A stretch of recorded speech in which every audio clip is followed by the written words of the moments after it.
Hi friends, Gujarati cooking channel में तमारुं स्वागत है। आज आप फ्रूट सलाड बनावाना छीए।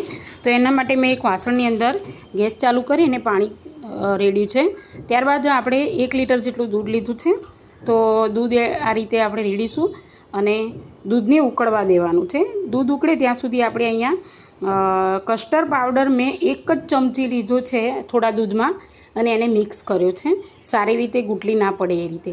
જો 1 લીટર दूध હોય तो एक आखी मोटी चमची भरी अने आ रीते लेवानुं छे अने 2 लीटर दूध होय तो बे चमची लेवानुं, एनाथी वधारे लेवानुं नथी अने गुटली ना पड़ी जाय ए रीते आपणे सारी रीते मिक्स करी लेवानुं छे। हवे आपणे एने सारी रीते मिक्स कर्या पछी एक बाजू एने रहेवा दईशुं अने त्यार पछी आपणे जोईशुं के दूध केटલું उकळ्युं छे। तो दूधने जोई लईशुं। तो दूध उकळे ने एटले એને ઉકળવા દેવાનું છે થોડી વાર માટે આ રીતે, અને ઉકળી જાય એના પછી આપણે ધીરે ધીરે એની અંદર આ જે આપણે બનાવી હતી એ અંદર રેડવાની છે અને ત્યાર પછી આપણે એને ધીમે ધીમે હલાવતા રહેવાનું છે। તો અને આ વખતે ગેસની ફ્લેમ થોડી ધીમી કરીશું અને ધીરે ધીરે એને હલાવતા રહીશું જેથી કરીને નીચે ચોંટી ના જાય। હવે આ થોડું ઘટ થશે, दूध છે એ કસ્ટર્ડ પાવડરના લીધે ઘટ થશે। कस्टर्ड पाउडर नाखवो अवश्य जरूरी है। हवे आ रीते एने मिक्स थई गया पछी उकळे एटले गैस बंद करी दईशुं अने आने आपणे ठंडू थवा मूकी देवानुं छे। हवे ठंडू थई जाय एटले थोड़ुं घट थशे। हवे ए पहेला आपणे एमां थोड़ुं नाखीशुं इलायची पाउडर अने खांड नाखी देवानी छे। तो गरम छे एटले सारी रीते मिक्स थई जशे बंने पण।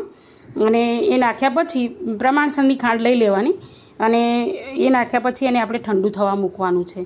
તો ઠંડુ થઈ જાય એના પછી એને આપણે હલાવી અને પછી એક બીજા વાસણમાં ટ્રાન્સફર કરી લઈશું જેથી કરીને ફ્રીજમાં ઠંડુ કરતાં આપણને મૂકતા ફાવે। તો જો અમે હલાવ્યું એટલે આટલું સરસ મસ્ત બેટર બની ગયું છે સારું એવું, અને આ રીતની કન્સિસ્ટન્સી આવી ગઈ છે એમાં અને આ રીતનું ઘટ્ટ થાય છે। હવે આપણે એક બાઉલની અંદર આપણે લઈ લીધું છે અને સારું એવું ઠંડુ થઈ ગયું છે। હવે એક વસ્તુનું ધ્યાન રહે કે મેં અહીંયા બધા ફ્રૂટ કાપ્યા છે, એક એક કરીને બધા ફ્રૂટ લીધા છે। એવું નથી કે મેં લીધા એ જ ફ્રૂટ તમારે લેવા, સિઝન પ્રમાણે કોઈ પણ ફ્રૂટ હોય છે એ તમે લઈ શકો છો।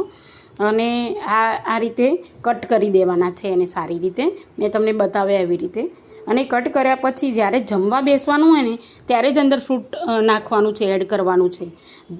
એના પહેલાં આપણે ફ્રીજમાં એની અંદર ફ્રૂટ અને આ બાઉલ બંને આપણે ઠંડુ થવા માટે ફ્રીજમાં મૂકી દેવાનું છે અને જ્યારે જમવા બેસીએ એટલે આ રીતે આપણે અંદર ફ્રૂટ બધા નાખી અને આ રીતે સરસ મજાનું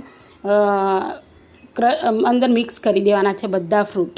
તો આટલા સરસ વિડીયો બનાવું છું, સબસ્ક્રાઈબ નથી કરતા, લાઇક નથી કરતા, શેર